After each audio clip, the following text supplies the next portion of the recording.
just want to touch on a few of those points. For example, there's no loan in a formal factoring arrangement. You have a factoring facility.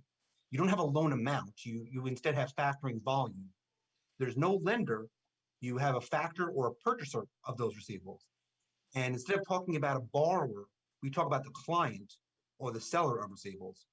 In lieu of there being a note or security agreement or a loan agreement, we have a purchase and sale agreement for those receivables.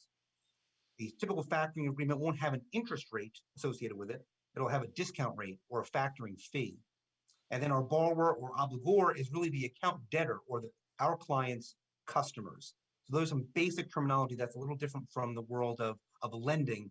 So I just want to get those points out there. A factoring facility can be structured in a couple of ways, and there's a couple of main categories. I'm not going to try to cover everything, but we have recourse versus non-recourse. We have notification versus non-notification.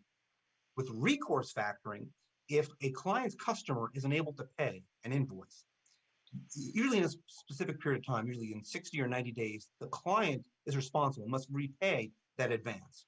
With non-recourse factoring, the factor takes on the customer's credit risk, their inability to pay, but the client remains responsible if one of their customers takes discounts or deductions on an invoice.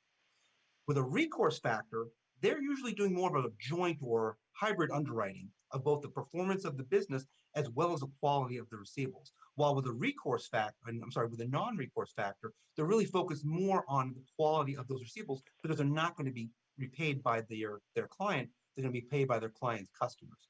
As a result, you'll usually find that a recourse factor will have a somewhat lower cost of capital than a non-recourse factor.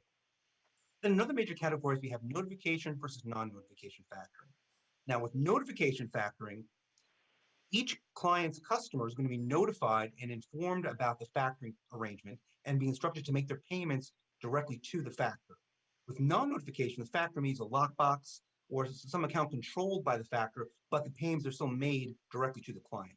Now, as a result of the greater flow of cash that's associated with a notification facility, that's often associated with a business that's in a little tougher financial condition than others.